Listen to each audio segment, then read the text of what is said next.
And then I went to bed, and I got up in the middle of the night to have a pee, and I was sleeping naked, and I walked out to have a pee, and then I hear a door close, and I open my eyes, and I'm in the corridor, naked, no key. It's like 4 a.m. and I'm like, oh my God. Ed Sheeran is thinking out loud. The British pop superstar didn't hold back in a wide-ranging interview with Call Her Daddy host Alex Cooper, spilling everything from a rare update on his friendship with Taylor Swift to the possibility of headlining the Super Bowl halftime show. Me going up there and being like, here's the A-team and here's perfect. I just, like, no one wants to see that. Ed recalled spending nearly every day with Taylor for 6 months during her Red era back in 2013. He noted how he still treasures the less frequent get-togethers they have these days, too. You and Taylor Swift have been friends for decades. I'm a big Swiftie. What has been your favorite memory together? That's a good one. Do you know what? I have this...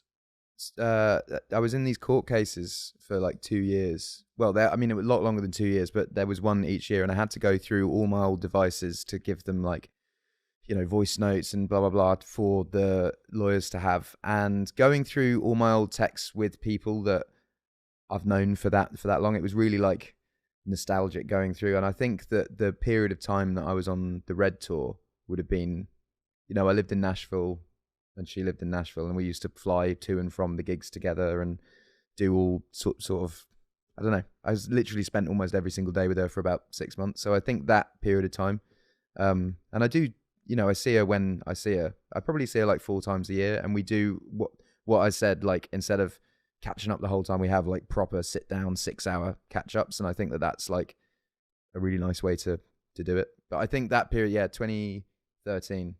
The singer also revealed why he thinks his music and stage persona aren't necessarily an ideal match for the Super Bowl, but that doesn't mean he isn't willing to give it a shot under a few conditions.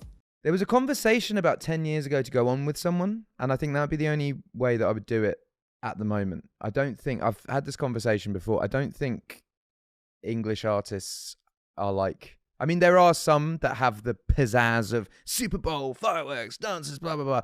But me going up there and being like, here's the A-team and here's perfect. I just, like, no one wants to see that. Whereas if there was a show with a lot of that, like, say, like, if it was Beyonce's show and she had all the kind of bells and whistles, and then there was a moment where we sung perfect together, that makes sense to me.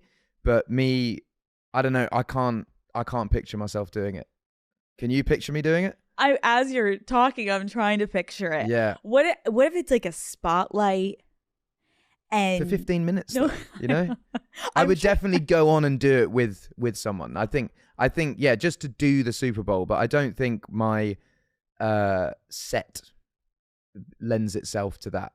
I don't know. I just, you know, like, you got horses for courses. You got to do what, like, Ed, suits you. Don't get it twisted. I really appreciate the self-awareness. Like, most people would be like, call me whenever and put me in. You're like, you know, I don't know if I've got that side of the things where I'm like going out in outfit changes. I think I could nail one song. I think I could, if someone brings me on, I think I could do it really well for one song. But I can't. Just the catalog that I have doesn't really lend itself. Have you seen me play as well? Because it's with a loop pedal and you have to build the things. It doesn't really lend itself to the Super Bowl. Hey, hang on, guys. I just got to set this up for 2 minutes. You know, it doesn't really.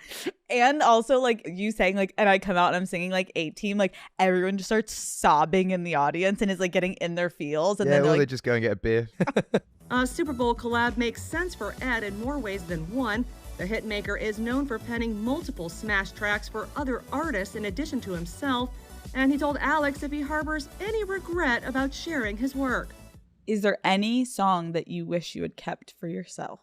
No, because I think that they all have their own space and stories, and I do honestly believe that, like, a song like Little Things for One Direction does not exist in the same way if I sing it that they sing it. I think it came at like a pivotal point of their career and was what it was. And I think same thing for, like, I don't know, Love Yourself with Justin. I think it came after What Do You Mean and Sorry, and it was like stripped back and the perfect point. I don't think if I'd have sung it it'd be the same. And East Side with Halsey and Cleat, it was like Benny's first single. I think if I'd have released that wouldn't have been.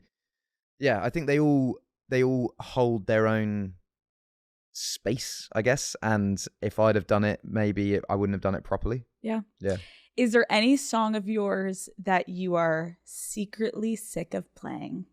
No, honestly, no. And I think that it goes back to what I was saying of like, you have to be able to stand behind it.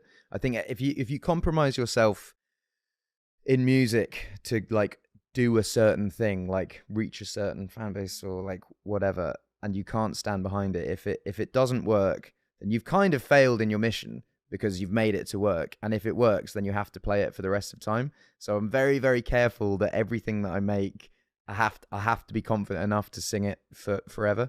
And also, even if you've sung a song 2,000 times, it's always different every time you play it with the crowds. So yeah, I'm not really sick of playing anything, really. The dad of two is also an avid movie fan and revealed the impressive and costly list of memorabilia he's collected over the years and the one prop he has yet to get his hands on. I'm a huge Hook fan, so I bought Robin Williams' Pan costume and Rufio's sword, and then Julia Roberts' Tinkerbell costume. So probably those two. How much? Above six figures? No, not on those. Not on those. I have done on props before. Like I bought C-3PO that was not cheap. Do you regret it? No. I do it every birthday. I just buy one prop a year, and for my birthday, instead, like it's like the thing that I look forward to. I think all year, what am I going to get? There's always a movie prop auction around that time, and yeah, I choose one thing. And is there anything out there that you're like, I've got my eye on this? Yeah, because the auction's coming up. I'm trying to get the George Clooney Batman costume, because everyone doesn't like the Batman and Robin film, but that was my first Batman film that I saw, so I have a real like draw to that movie. I bought the Alicia Silverstone Batwoman costume from that, so it would be like a matching. Wait, so are you going to these auctions? It's online. You're like an eBay guy, huh? Yeah, but I spend a lot of time in hotel rooms. My main hobby outside of music is movies. That's like the only I do music, and when I'm not doing music, because it's shows and studio, and I do that pretty much like 95% of the time when I'm not like doing home family stuff. And then if I've got spare moments, I watch movies. So those are like my two passions. Ed may have watched his fair share of movies throughout his extensive hotel stays over the years, but one more personal memory stands out from his days on the road. I was playing a city in Europe. This was like 2018, 2019. And my best mate was out with his mum and his sister, and we sort of started drinking not espresso, what they call Cafe Patron. Oh, yeah. And then I went to bed, and I got up in the middle of the night to have a pee, and I was sleeping naked, and I walked out to have a pee, and then I hear a door close, and I open my eyes, and I'm in the corridor, naked, no key. It's like 4 a.m, and I'm like, oh my God, what am I going to do?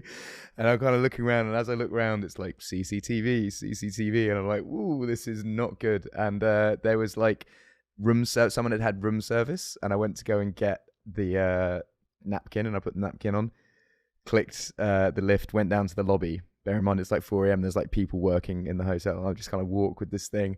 And I was like, please, can you let me back in my room? And please, can you not tell anyone about this? And my security guard went to go and wipe all the CCTV. Well, he told me he wiped it. He might have kept it for blackmail later on down the line. But yeah, Ed, I think that's the most embarrassing thing that I've ever done. What was the reaction of the people standing at the front desk? It was very much sort of like you could see their eyes widen and be like, and me going, please, just don't ask and don't tell anyone. Just the thought of also like you walking down and 4 a.m. those people are probably like so not paying attention to what's going on. They're like half asleep, and then just like Ed Sheeran walks into the lobby naked. Holding a napkin over. Yeah. The 34-year-old may be unafraid to explore the past, but he's also looking ahead, telling Alex what fans can expect from his upcoming 8th studio album, Play. My idea was, because the album is so broad, I didn't want to just be like, here's the single, here's the album. So there's music coming every sort of like 2-3 weeks. So there's Azizam now. There's a song called Old Phone that comes out in a couple of weeks. And then after that, there's another song that comes. And we shot all these videos. And I'm less about like single moments and more about, I want people to sort of feel the breadth of the record. And I'm very confident that one of the songs will work. but it's more about just putting them out and letting people hear some of the record before it's out, rather than what I've done before is just like, here's my first single, here's the album, and